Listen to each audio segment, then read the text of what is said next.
अरे बाबा, अरे क्या कर रहा है रे?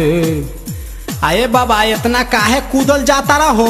कहाँ जाता रहो? अरे सकल बलमुआ के स्टेज शो देखे जाता नी, बड़ा भी जुटल बा, वही जाता नी प्रोग्राम देखे। अच्छा ठीक बा बाबा, हमरो लेल चलो। अच्छा ना मानवे तो चल।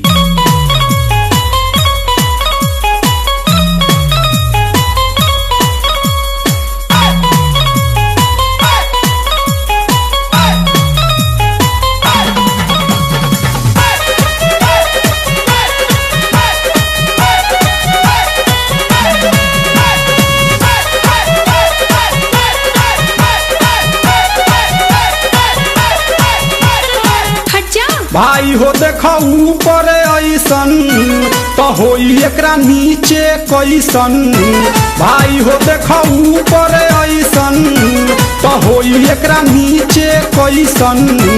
हमारा बुझाला ई झकास हो, पातर पातर होठ लाली पॉप लागता, चोलिया में दूगो आलू चॉप लागता।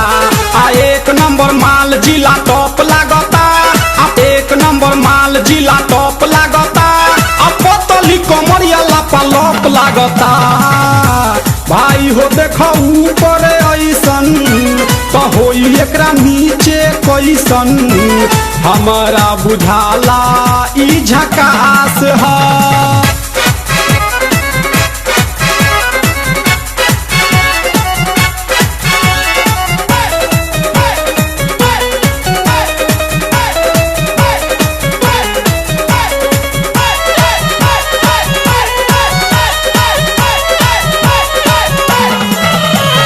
रहिया में खूब अगरा के चलेली, नवहिन के दिल धड़का के चलेली। आ छोटे छोटे कपड़ा चढ़ा के चलेली, आ छोटे छोटे कपड़ा चढ़ा के चलेली। आ से कसी बदनिया देखा के चलेली। भाई हो देखो ऊपर ऐसन तो होई एकरा नीचे कैसन। हमारा बुझाला ई झकास है।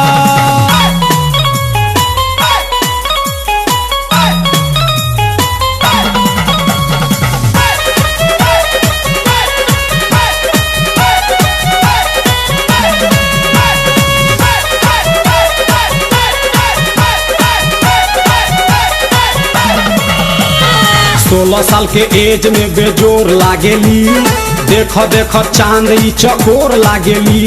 आ चढ़ल बा जवानी पोरे पोर लागेली, आ चढ़ल बा जवानी पोरे पोर लागेली। आ दिलवा चोरावे वाली चोर लागेली। भाई हो देखो ऊपर ऐसन तो होई एकरा नीचे कैसन। हमारा बुझाला ई झकास है।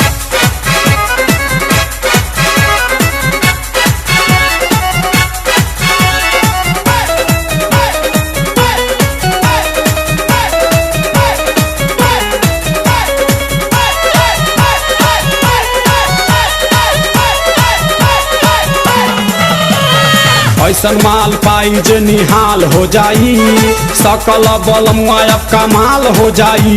आ फिर जेल जाए के सवाल हो जाई, आ फिर जेल जाए के सवाल हो जाई। आ लागता ई गाना पर बवाल हो जाई।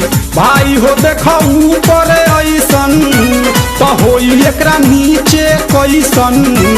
हमारा बुझाला ई झकास है। पातर पातर होठ लाली पॉप लागता, चोलिया में दूगो आलू चॉप लागता। आ एक नंबर माल जिला टॉप लागता, आ एक नंबर माल जिला टॉप लागता। आ पतली कमरिया लापालॉप लागता।